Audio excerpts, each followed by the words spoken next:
Hello friends, आप सबको स्वागत है मेरी क्लास में, मतलब आज की क्लास में। और आज की क्लास में हम पढ़ने जा रहे हैं शोषण के विरुद्ध अधिकार एवं धार्मिक स्वतंत्रता का अधिकार। शोषण के विरुद्ध एवं धार्मिक स्वतंत्रता का अधिकार यानी कि right to against exploitation and the right to religious freedom. हम आज इन दो मौलिक अधिकारों के बारे में पढ़ेंगे जो आर्टिकल 23 से लेकर आर्टिकल 28 तक दिए हुए हैं। इससे पहले हमें पता है कि जो मौलिक अधिकार है संविधान के भाग 3 में दिए हुए हैं, आर्टिकल 12 से लेकर आर्टिकल 35 तक। और अब हम आर्टिकल 22 तक पढ़ चुके हैं। आज हम आर्टिकल 23 से लेकर आर्टिकल 28 तक पढ़ने की कोशिश करेंगे। तो सबसे पहले हम शुरू करते हैं शोषण के विरुद्ध अधिकार यानी कि राइट टू अगेंस्ट एक्सप्लॉइटेशन में। राइट टू अगेंस्ट एक्सप्लॉइटेशन से ये जो मौलिक अधिकार है दो आर्टिकल में दिया हुआ है, आर्टिकल 23 और आर्टिकल 24 में। आर्टिकल 23 की बात करें तो आर्टिकल 23 कहता है, आर्टिकल 23 में ये बात बताई गई है। आर्टिकल 23 कहता है कि मानव दुर्व्यापार एवं बलात्कार का निषेध, यानी कि किसी व्यक्ति से उसकी इच्छा के विरुद्ध कोई कार्य नहीं कराया जा सकता। यानी यदि वो व्यक्ति कार्य करेगा तो अपनी स्वेच्छा से करेगा, आप उस पर जबरदस्ती या अपने बल से कार्य नहीं करा सकते। इसमें दो बातें बताई गई कि मानव दुर्व्यापार और बलाश्रम। बलाश्रम या बलात्कार एक ही बात है। मानव दुर्व्यापार का मतलब होता है, इसमें जो बातें शामिल की गई है, स्त्री या पुरुष की खरीद फरोख्त को शामिल किया गया है। साथ ही साथ महिलाओं या बच्चों के साथ शारीरिक रूप से अनैतिक व्यवहार किया जाए, वेश्यावृत्ति, दास बनाना, देवदासी बनाना, इन सभी को मानव दुर्व्यापार में शामिल किया गया है। और आर्टिकल 30 मानव दुर्व्यापार पर रोक लगाता है, यानी कि मानव का किसी भी तरीके से व्यापार नहीं किया जाएगा। दूसरा, इसमें बलात्कार का निषेध किया गया, यानी कि आपसे आपकी इच्छा के विरुद्ध कोई कार्य नहीं कराया जा सकता, आपको बेगार नहीं रखा जा सकता। यदि आप कोई कार्य करते हैं तो जितना आपने कार्य किया है उसके एवज में जितना आपकी राशि बनती है उतनी राशि आपको दी जानी चाहिए। और वो राशि आपकी इच्छा के अनुसार होनी चाहिए। इच्छा के अनुसार का मतलब यदि आप कार्य करना चाहते हैं तो ही आपको कार्य कराया जाएगा, आपसे कार्य कराया जाएगा। यदि आपकी इच्छा नहीं है, यदि आप पर वो दबाव बनाकर कार्य करता है तो आप ऐसे कार्य के लिए मना कर सकते हैं, क्योंकि आर्टिकल 23 आपको इसके विरुद्ध स्वतंत्रता प्रदान करता है। हालांकि आर्टिकल 23 में एक अपवाद को शामिल किया गया है। वो अपवाद यह है कि सरकार चाहे तो किसी भी व्यक्ति को सामाजिक दृष्टि से, यानी कि कोई भी ऐसा कार्य जो सामाजिक हित में है, उस दृष्टि को देखते हुए किसी व्यक्ति को किसी भी सेवा में नियुक्त कर सकती है। हालांकि सरकार पर एक प्रतिबंध लगाया गया है कि जो ये नियुक्ति होनी चाहिए, सामाजिक हित में जो नियुक्ति की जा रही है किसी व्यक्ति की इच्छा के विरुद्ध, वह नियुक्ति भेदभाव से परे होनी चाहिए। जाति, धर्म, लिंग, इन सभी भेदभाव से परे होनी चाहिए। तो ये बातें बताई गई हैं आर्टिकल 30 में। आर्टिकल 24 कहता है, आर्टिकल 24 में बताया गया है कि कारखानों आदि में बालिकाओं के नियोजन का निषेध, यानी कि जो फैक्ट्री है, कारखाने या जो भी ऐसे इंडस्ट्रीज वगैरह होती हैं, उनमें बच्चों का निषेध है, बच्चों के नियोजन का। ऐसे बच्चे जिनकी उम्र 14 वर्ष या 14 वर्ष से कम है, 14 वर्ष से 14 वर्ष से कम है, तो ऐसे बच्चों का कारखानों में नियोजन नहीं किया जा सकता। आगे चल के सुप्रीम कोर्ट ने इस तरीके की इंटरप्रिटेशन दी कि जो होटल है, रेस्टोरेंट है, रेस्तरां है, इन जगह भी इन बच्चों की नियुक्ति या नियोजन नहीं किया जा सकता। अगर किया जाता है तो वो सजा के भाग होंगे। इसके लिए काफी सारे कानून बनाए गए, काफी सारे कानून या अधिनियमों को पारित किया गया है। तो ये पढ़ा हमने शोषण के विरुद्ध अधिकार। आगे चलते हैं हम धार्मिक स्वतंत्रता के अधिकार पर या भारत में धर्म की स्वतंत्रता पर।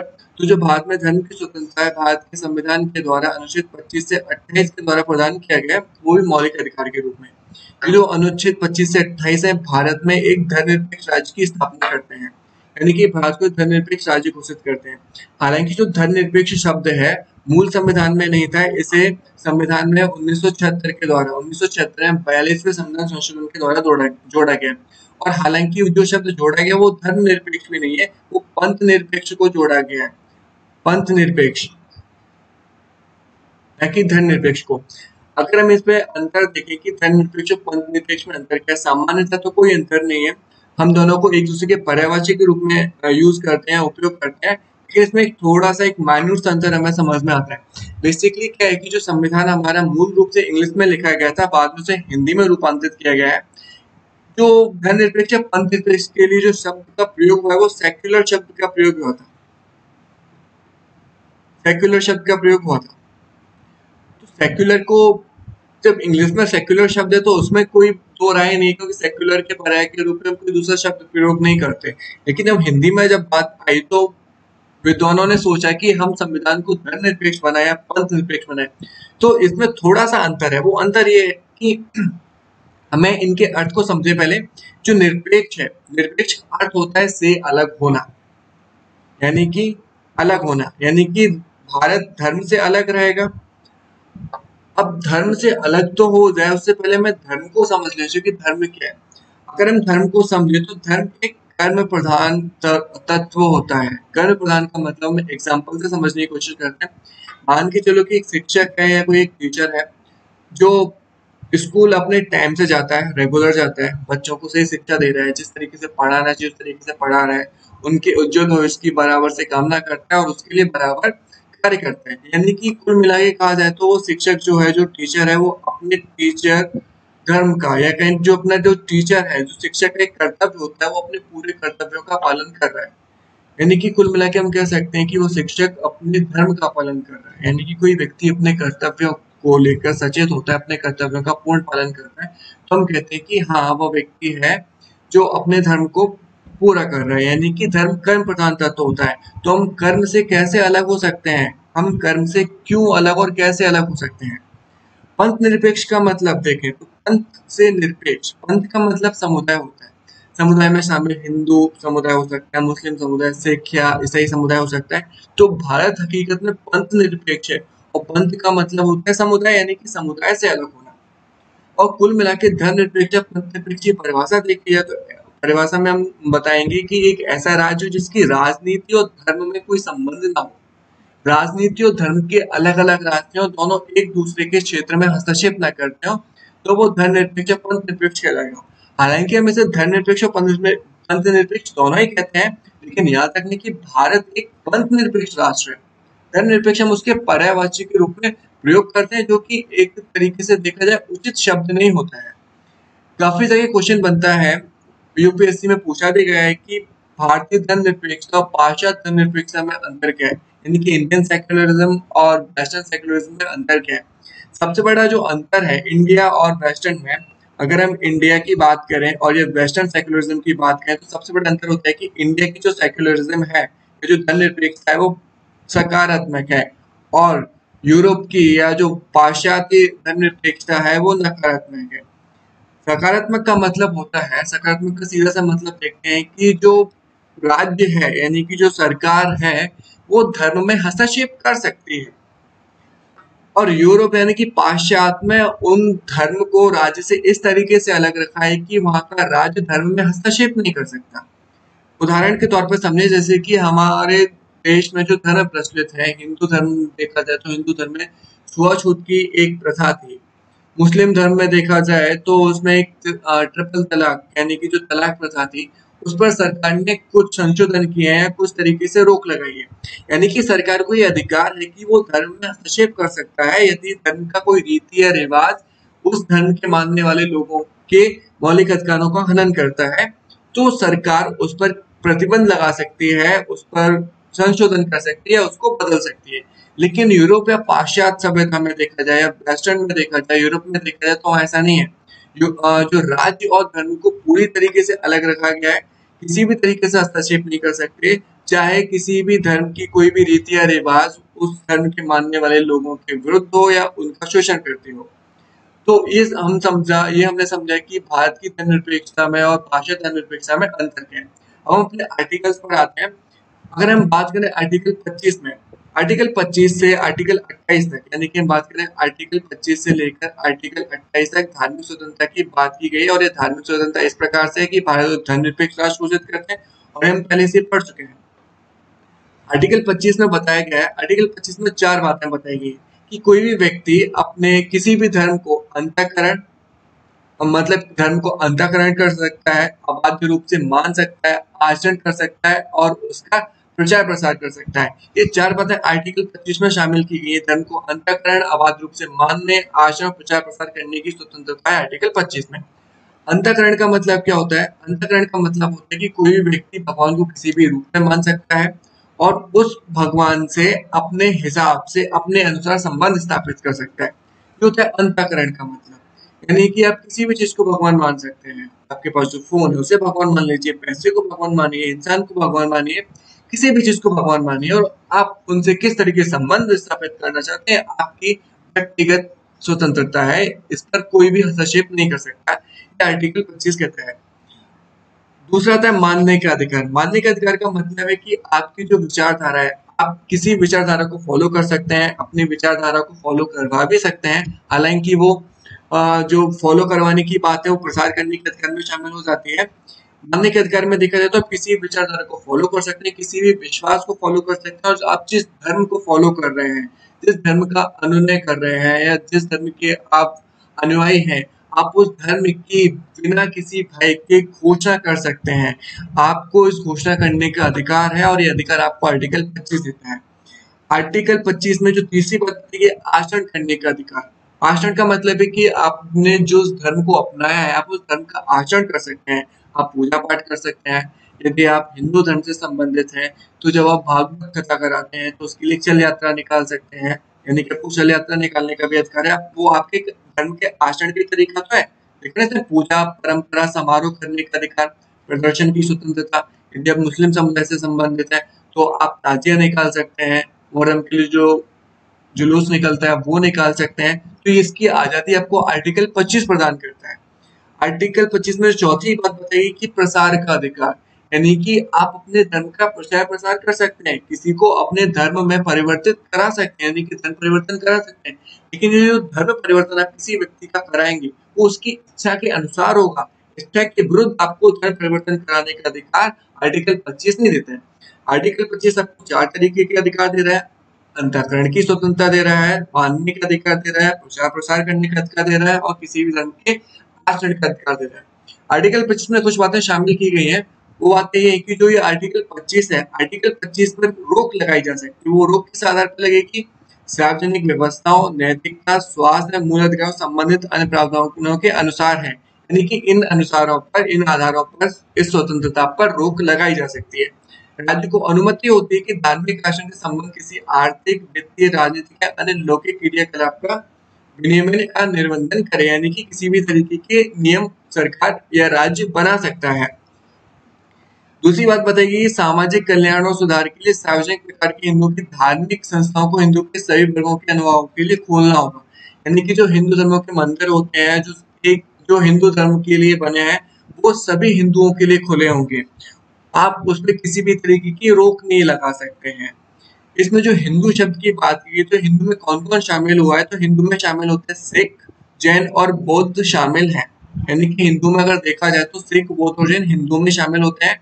और साथ ही साथ आर्टिकल 25 में एक व्याख्या और ये की गई है कि जो सिख लोग होते हैं, सिख लोगों का जो कृपाण है, यानी कि जो तलवार या जो कड़ा वगैरह जो उनका होता है, वो उनका धारण करना उनके आर्टिकल 25 का ही अंग माना जाएगा, यानी कि सिख धर्म को मानने का या आचरण करने का तरीका माना जाएगा।